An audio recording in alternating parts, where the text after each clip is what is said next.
Hi, I'm Sean Cantwell, and this is the new Scaling Success podcast. We started Scaling Success to provide a space for entrepreneurs and business leaders to discuss the important topics that contribute to building a valuable and long-lasting enterprise, and to juxtapose our view as investors with that of entrepreneurs, founders, and CEOs who are on the front lines. Episodes are now on Spotify. I am thrilled to welcome to the podcast today SMB SaaS aficionado, Pete Lamson. Pete, following the recent acquisition of JazzHR, which is a former Volition portfolio company, Pete currently holds the title of CEO of the combined JazzHR, Jobvite, and NXTThing RPO. There, he is responsible for the company's strategic direction, aggregate performance, and day-to-day business operations. Prior to JazzHR, Pete served as Carbonite's Senior VP of Global Sales, where he was a member of the IPO team. He also previously held senior executive roles at Name Media and Monster Worldwide. So Pete, welcome to the podcast. Great to be here, Sean. Good to see you again. Yeah, always. Well, I'm excited to talk to you today, Pete, for a bunch of reasons, but I thought we could really focus the bulk of our discussion on the unique aspects of selling software to SMBs. You've now done it at a number of different stops, but I think before we dive into the Q&A, it might be helpful if you could tell our listeners a bit more about your career journey. Sure. So I've been in the, call it, tech-enabled emerging growth space since almost my entire career, since the early 90s. Even pre-internet, but working with companies of all different sizes, some very early stage, some much larger. You referenced Carbonite, where we went public along the way, and that was a terrific run. And then at JazzHR and now Jobvite, where we've got some nice scale. So, but always helping businesses harness the power of their underlying technology to better serve their target markets, and finding the right product market fit for that particular solution and the markets they're going after, and then the best way to commercialize that solution with the right go-to-market strategy. So I referenced recent acquisition of JazzHR and your new role. Maybe just for context, it would be helpful if you could provide our listeners with an overview of Jobvite and its focus and its capabilities. Sure. So Jobvite and JazzHR and NXTThing RPO are in the recruiting space, and we bring three companies together for a very kind of what we think is unique strategy to help businesses of all sizes recruit more effectively. So JazzHR and Jobvite are in some ways do the same thing, but they're very complementary. JazzHR is a recruiting solution, technically an applicant tracking system for small businesses, which we define as businesses with up to about 500 employees. Jobvite does the same thing. It's a technology-based recruiting solution, but really it's kind of the high end of JazzHR's SMB market, all the way up through mid-market and enterprise solutions. So what JazzHR does for small businesses, Jobvite does for mid-market and enterprise level companies. So what this effectively does is allow companies to manage their internal recruiting processes in a much more efficient, scalable, results-oriented manner. And so we have technology solutions for all market sizes. And then on top of that, we layer on recruiting services through our RPO business. And RPO stands for Recruitment Process Outsourcing. And this is arms and legs to help businesses recruit. So regardless of your size, whether you're a small business or a 10,000 person company, we've got you covered from both technology and the human services side to optimize your recruiting performance. And by no means was this strategy embarked upon because of the kind of post-COVID improving economy. We're bigger and longer term sustainable, certainly beyond that. But the timing of this is hopefully we believe to be very helpful for the market. If you look at any kind of the business news recently, there's a lot of discussion on businesses challenging growth challenges because of hiring and recruiting. And So we think the timing for this is very, very compelling. And again, technology and services-based solution to help businesses recruit more effectively. So Pete, as you know, Volition Capital has been investing in software businesses for quite some time. We say we're SaaS investors, which we are. That said, historically, we focused heavily on enterprise SaaS. Jazz is an SMB focused solution. And while both are software as a service, I think they are very different animals. And I'd love to get your point of view on, kind of the unique challenges and opportunities of selling software to SMBs. Right. So the compelling, the exciting argument for SMBs is, and let's just say again, we'll use our sort of familiar description, businesses with sub 500 employees.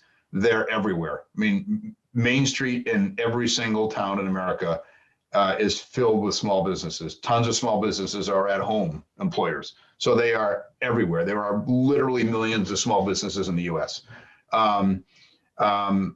But they're very different, as you suggest, in enterprise, in that they behave in many ways much more like consumers. So it's for businesses that are looking to get into the SMB space, it's actually a much more, from an execution perspective, it's much more similar to a B2C play than a B2B play. And then within the SMB market, another one of the challenges is that if you're an enterprise level company and you're 20,000 employees, at the end of the day, if you reach 30,000 employees, there's not a whole lot of difference in how you do things like recruit. So even within enterprise, there's not a lot of variation, even with massive differences in size of employees. But if you're a small business with 50, 60, 70 employees, comparing how you operate to a business that has 500 employees, it's almost completely night and day. So you need to segment within the SMB market effectively. You need to have a B2C approach, a much more personalized approach, because in many cases, no matter what solution you are offering to that market, you're selling to the CEO, or you're selling to the sole proprietor owner, or perhaps the head of finance. But you're often, the people that own the business are the people that are making all of the decisions. So you need to be able to speak that language. Sales cycles are typically much shorter. You're dealing with a lot less stakeholders that you have to win over. You're typically dealing with a lower price point. So all of these can be fun and exciting and fast paced. But again, you're dealing at a lower price point, and the flip side of that coin is you're probably dealing with higher churn. The churn being businesses that choose to move on from your solution for one reason or another, and that can be as simple as a much higher percentage of small businesses go out of business every year than enterprises do. They can be also more fickle in their relationships with their vendors, so they can move on more quickly. So you've really got to pay attention to your churn metrics as well. So whether it's how you approach the business from a go-to-market perspective, or how you market and retain to your existing customers, very, very different than enterprise. Yeah, I want to pick up on one thing you said, just in terms of, kind of the volume of leads and new deals, and, kind of it having some parallels to consumer businesses. All of that means there's a lot of data, and there's an opportunity to measure performance along a number of different dimensions. I know from working with you, Pete, you would view February very different than March because there are fewer selling days. Very different mindset from what you would have with a $500,000 ACV software business, but every day counts and impacts the ability to kind of deliver on a number. So I'd love to, kind of hear from you how you think about kind of setting up frameworks and dashboards in order to make sure that the team is really aligned around, kind of measuring and managing, to the appropriate metrics. Right. So small businesses it is typically a high velocity, low ARPU business. So what does that mean? That means you have to be making sales every single day to grow the company, because your price point is low. And if you're selling to small businesses, generally speaking, there's no such thing as throwing a bomb at the end of the quarter to make your numbers. You need to hit it every single day. So So, and recognizing that every business is a little bit different, but we would focus on top of funnel demand gen. We would really, which would be things like visitors to our website, downloads of ebooks, webinar attendees and registrations, that sort of thing. But we really focus on mid-funnel metrics. And because mid-funnel metrics will show you where there's some indication of buyer intent or at least interest with your audience. So we would measure, we would have goals and measure literally daily things like trial starts or demo requests. And because these are trial starts and demo requests, those are people that want to know more. So they're leaning in. So we would measure mid-funnel down very closely, conversion rates through our funnel, ARPUs at the bottom, and then you're just constantly optimizing. How can we get more leads? How can we improve the conversion rate of those leads? How can we drive our ARPU higher? And that's then, to that you're adding new subscribers and MRR, and it's just a constant, never-ending tightening of that funnel. Improving those metrics, and then wherever you can, whenever it makes sense to do so, pouring more gas on the top. Because once you get your scalable, repeatable metrics in place, it's just a matter of adding volume.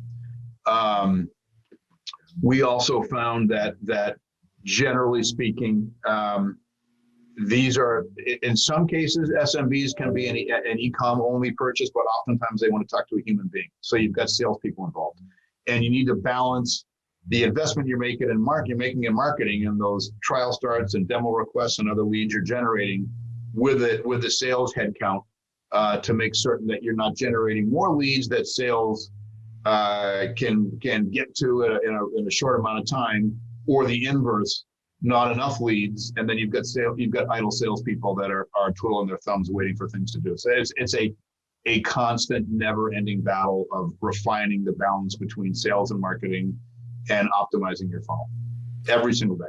So Pete, internally now, when we have our kind of software team meetings and different members of the team will identify interesting prospective investments, we're discussing the pros and cons of the investment. I have started asking the team, like, on a scale of 1 to Pete Lamson, how tight is the measurement of like metrics and understanding of like the core building blocks and fundamentals of the business? Because I think it's critical. I know I've heard you say, if you can't measure it, you can't manage it.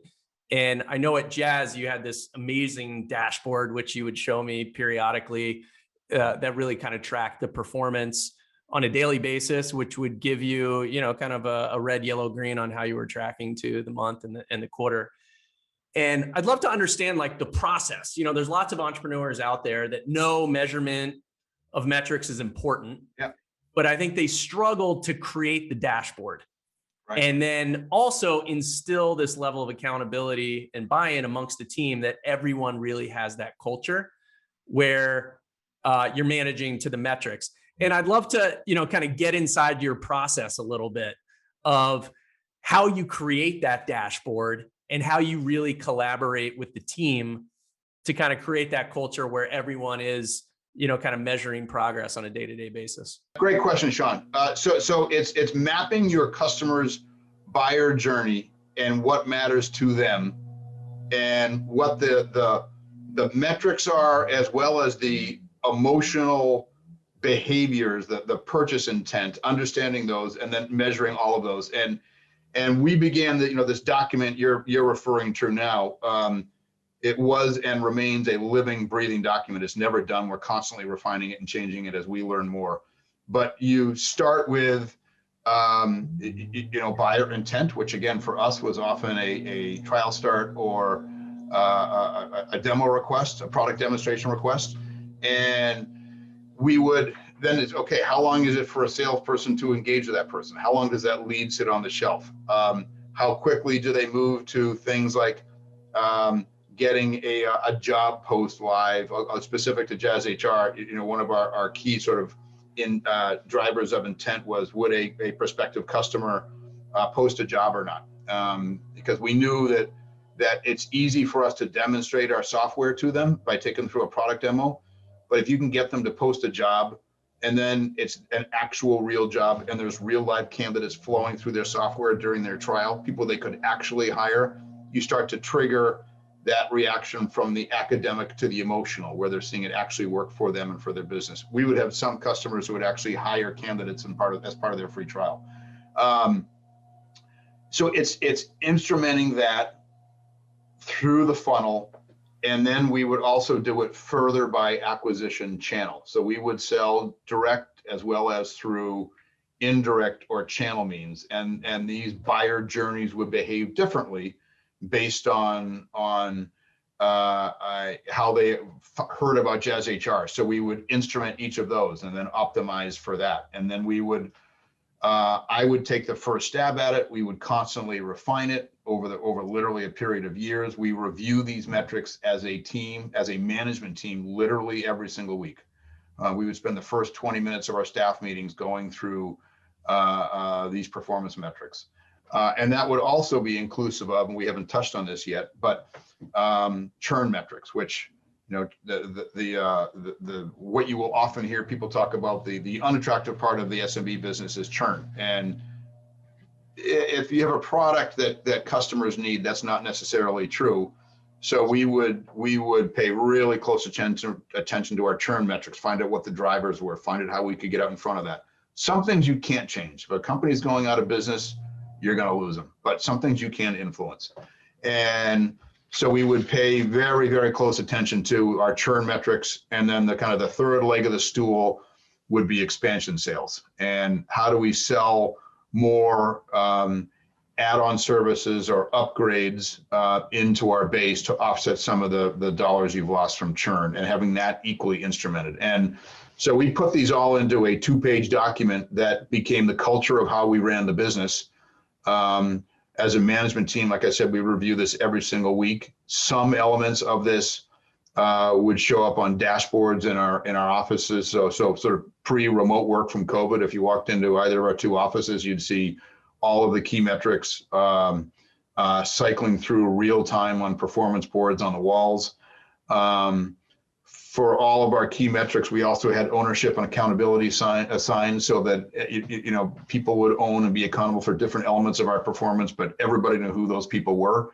And that level of accountability also helped drive performance. So it was a culture of metrics and results driven by a clarity of purpose and plan that was and is continually shared with the team, as well as ownership and accountability of achieving numbers. So Pete, going back to kind of where you started with, you know, some of the appeal of selling to SMBs, they're on every street corner, as you noted. So there's a seemingly infinite supply of potential customers.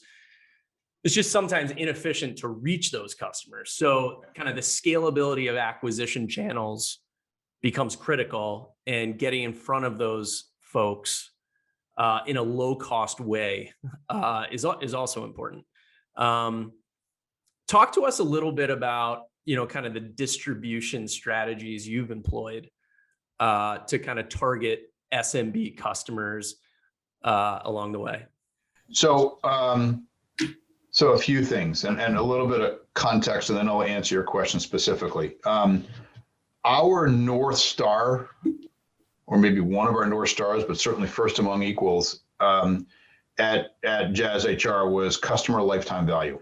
So we never, all of the acquisition metrics, whether they were direct or indirect, we never necessarily looked at as a first year revenue. It was, okay, our churn metrics are compelling. They get better every single quarter, every single year. So we're going to hang on to these customers for a long time. So if oftentimes you'll hear, you know, you should be your acquisition cost should be sub 12 months. And that's certainly a good goal to be shooting for. But in some cases, if it's a little bit higher, if we're hanging on to customers for 10 years, I didn't necessarily sweat it if we went a little bit higher than that through some of our channels. So customer lifetime value was a key North Star for us. But in terms of reaching them, we went through direct means, which was never outbound. Like, I have tried at 3 different companies have an outbound strategy work for SMBs, and I've never seen it work. You can't call small businesses and think you're going to get them when they have a need and have an ability for someone who can get on the phone and chat with you.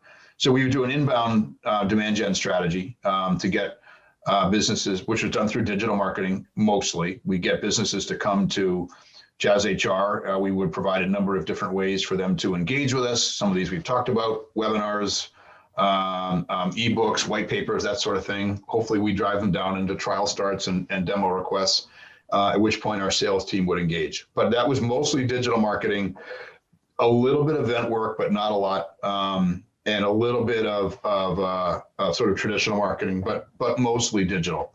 And that can work, but typically if you're going digital only, ultimately to really grow at scale, all roads lead to kind of large broadcast media, whether it's television or radio, and areas where it requires a big budget, and it requires a big budget to even test it. And Pete, we are looking for sponsors for the Scaling Success podcast. Yeah, a number of listeners really going through the roof. So just keep that in mind for future reference. Yeah, and it can drive your CAC up higher, right? Your cost of customer acquisition can go higher. So we have balanced this with a direct approach, and at the same time an indirect or channel strategy approach, where you enlist referral partners or resale partners to promote your company's products to their existing customers. And you'll find that for most industries, there will be large providers or large potential partners, big industry leaders that the brand names that everybody knows and loves, as well as, especially in the SMB space, smaller VARs. When I was at Carbonite, we launched a VAR strategy, value-added reseller of our backup solution to SMBs, to local area mom and pop IT shops. We signed up 8,000 of these that would, when they were doing their thing with their local area small businesses that all need to back up data, they would recommend Carbonite. And for every customer they directed to us, either through a resale or referral model, they would share in the reward that they would share in the value that they helped create. We did the same thing at JazzHR through HR professionals, typically recruiters or HR consultants, that sort of thing, benefits brokers, but then large players as well. And this strategy allows a SaaS business to expand the reach of the target market that they're approaching much more quickly. And you can get to big numbers without the big price tag of broadcast media. But having said that, there's no free lunch, right? So if you're going through channel partners, they of course need to be appropriately rewarded for the value they create. And I think one of the things that I've always done a little bit differently than some of the other players in the space is you'll see oftentimes the economic relationship will say, well, we will reward our channel partner for the first 12 months of the relationship, but after that, we're really doing all the work, and so we'll pay them for 12 months, but that's it. And in the SMB space, go back to the low price that you're selling their product for. Even after 12 months, if you're only paying 12 months and then that rev share or that resale discount that the partner participates in drops off, it's hard for them to really get anywhere. So we always offered payment or reward in perpetuity, which means that over time, those partners can really be getting a nice big monthly or quarterly check. And that's sort of the key to all of this is for a channel program to work, the company, JazzHR or Carbonite, whomever, we need to be important to somebody's P&L or they're not going to care. And given that it's a low ARPU product, you need a high volume, which means you got to offer payment in perpetuity. So the no free lunch is you're going to either, depending on if you recognize this revenue gross or net, which is always a debate, you're either going to get a lower ARPU on it or you're going to have slightly compressed margins. Again, no free lunch, but it's a way to get scale faster in reaching that target market than only going direct. So Our view is that the hybrid approach worked. It still works. The channel approach has been a great way to go for us and to grow our business quickly, because you're harnessing the strength and scale of your partners' customer bases, but more importantly, you're harnessing the trust that those customers place in your partner, and you can't violate that. You've got to treat those customers like gold. But that sort of trust imprimatur on that you get to take advantage of, really, you can scale your business much faster that way. I mean, there's certainly a lot of appeal in the one-to-many sales strategy. You mentioned at Carbonite, you had 8,000 VARs, which is shocking, the number, and, presumably the amount of effort and attention it requires to kind of manage that channel. I think it's not uncommon. I mean, I'll just tell you from our perspective at Volition, we talk to companies all the time. Oh, we had a conversation with this potential channel partner, and we think that one channel partner represents a $10 million revenue opportunity or $20 million revenue opportunity. I think in reality, it's very rare that there's a silver bullet channel partner relationship. Alternatively, it's really the sum of a lot of relationships that you need to work intentionally in order to really move the needle. And can you just talk, you mentioned, Carbonite, 8,000 relationships. I know at Jazz, there's, kind of countless different kind of partner and alliance members that you work with. Can you just talk a little bit about how you manage that go-to-market motion, and how much focus does that require for an SMB that really wants to succeed with an indirect channel? Right. So interestingly, 8,000 can sound intimidating. From a performance perspective, just to quantify this a little better, and then I'll talk about how we manage them. Each partner at Carbonite, and oddly, the numbers at JazzHR are similar, brought us on the small end, like the VARs, the value-added resellers, not the large, more strategic partners, brought us on average 0.75 new customers per quarter. So you're getting less than one sub per quarter per partner in the VAR program.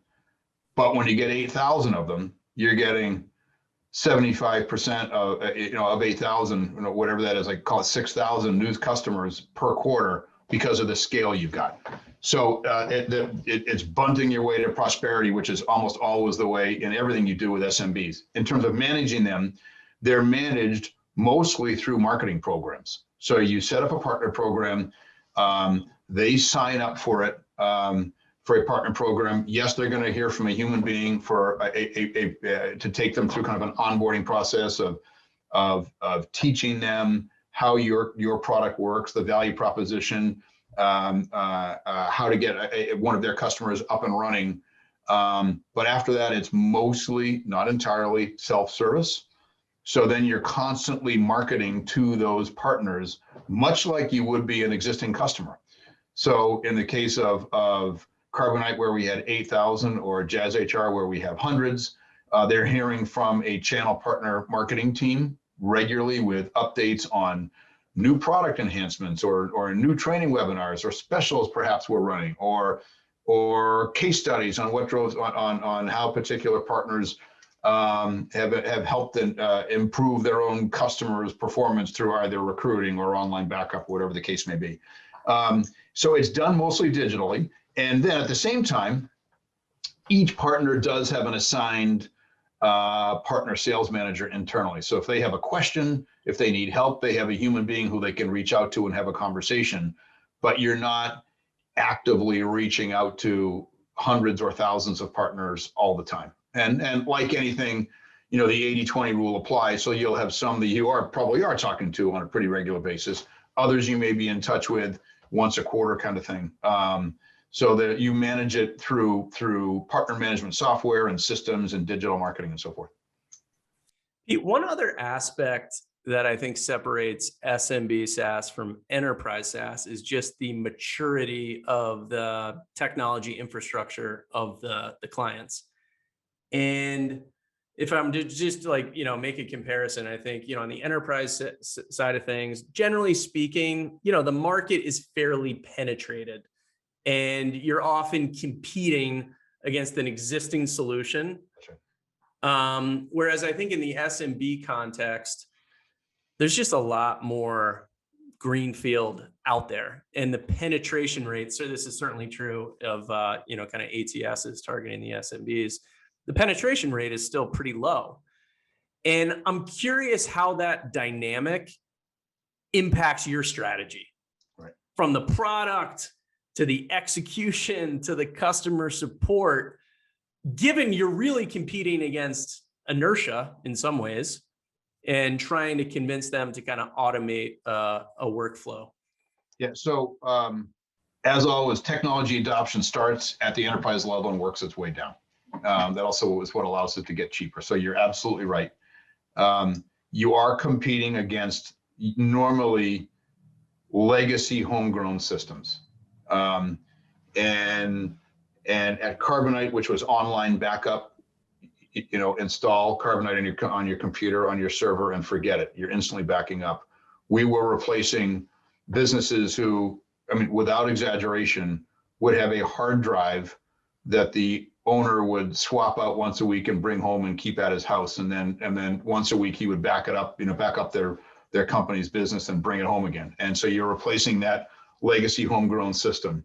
The ATS industry, where Jobvite and JazzHR compete on the SMB end, you are competing with legacy systems built from some subset of Microsoft Office and G Suite tools, which is Excel spreadsheets and Word docs and email inbox management, and evangelizing and educating these customers that there is a better mousetrap out there that's still very affordable.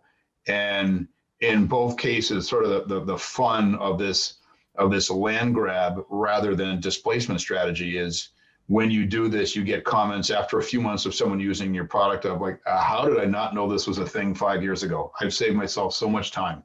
This is so much better.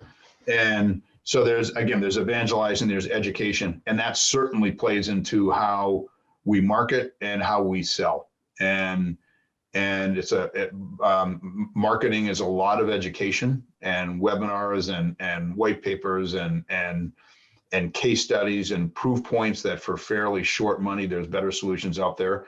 And selling is patience, and it's education, and it's showing oftentimes non-technical people how to use what you and I might think at the end of the day is a very non-technical, easy to use solution, but that's not mainstream America.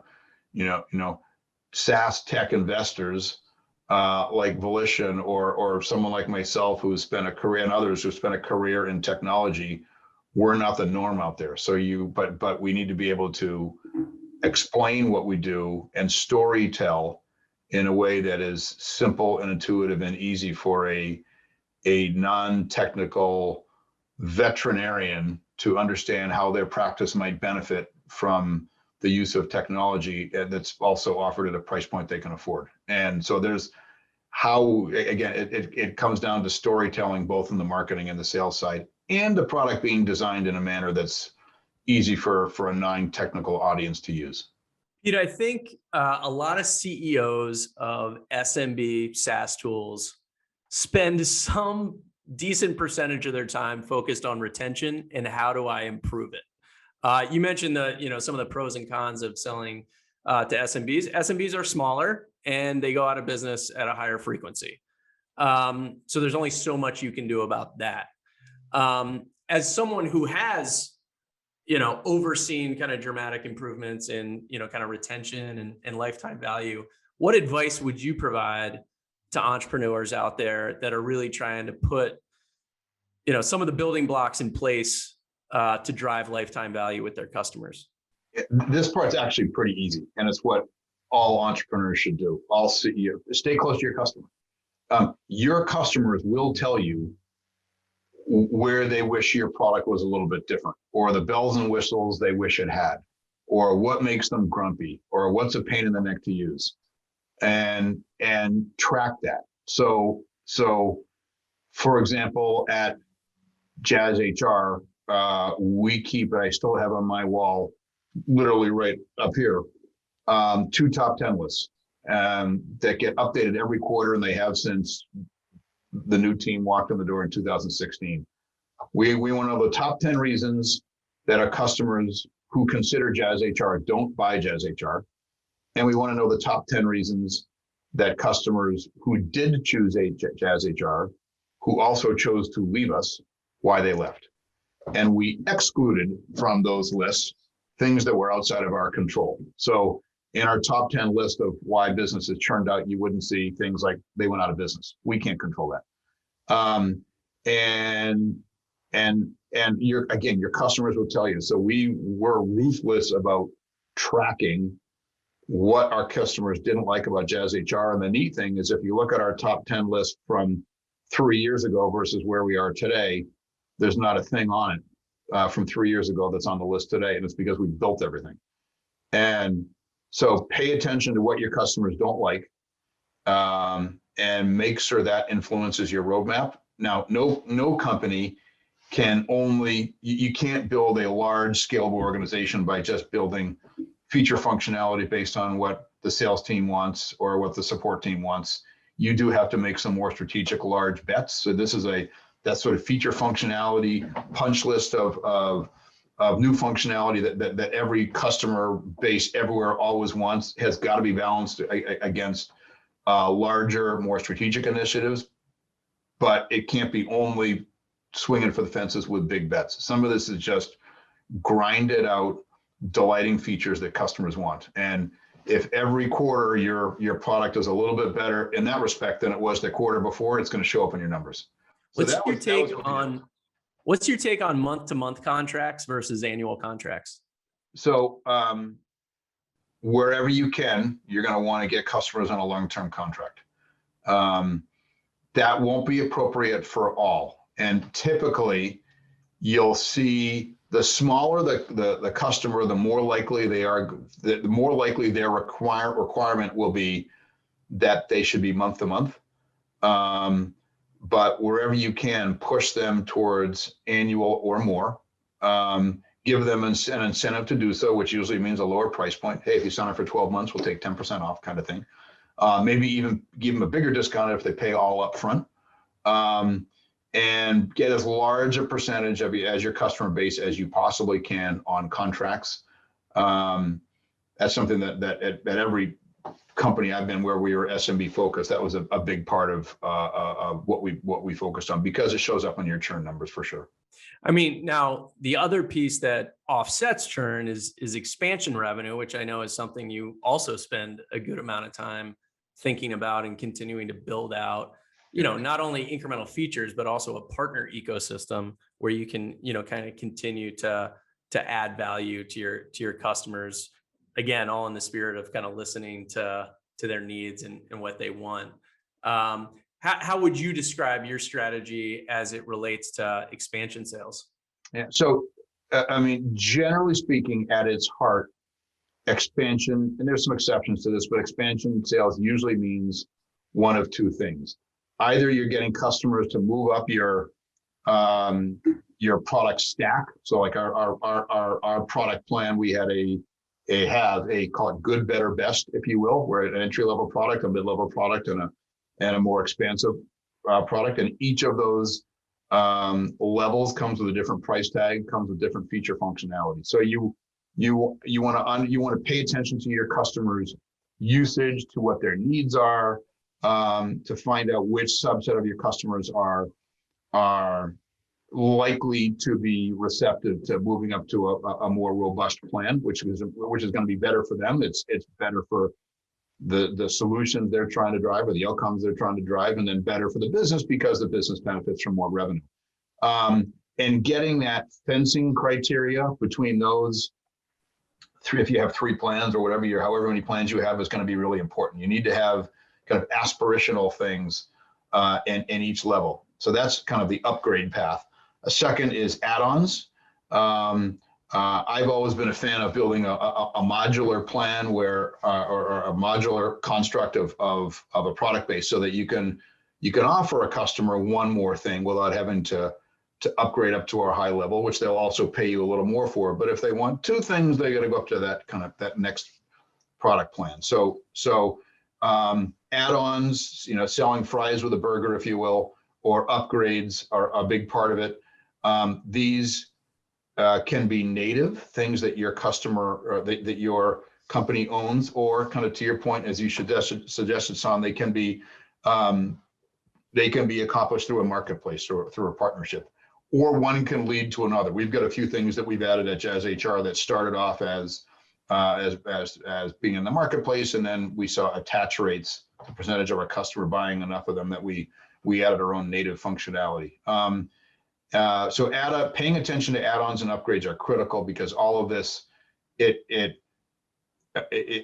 gets you a deeper relationship with your customers, which improves gross churn, and you're adding additional expansion revenue, kind of the third leg of the stool, if you will, to offset the customers that ultimately do churn out of your business. So that's critical. And then there's things that you can perhaps slice things a little bit finer. I mean, things like consumption revenue, perhaps some of your, like we've got a pretty simplified all-you-can-eat strategy where most of our usage within JazzHR for various different product functionality pieces is unlimited, but some of them are, if you go over a certain level, we charge additional amounts for some of our power users on consumption.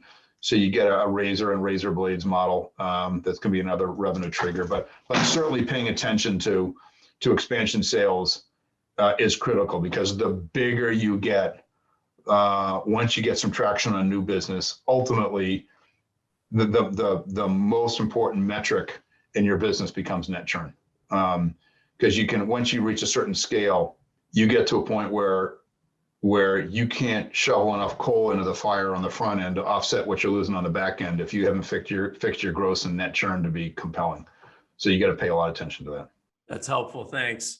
And I know these are all questions that we get asked very frequently by entrepreneurs that are, kind of at that product market fit stage and really looking to step on the gas and accelerate. So I know, our listeners will certainly kind of enjoy hearing your perspective on this.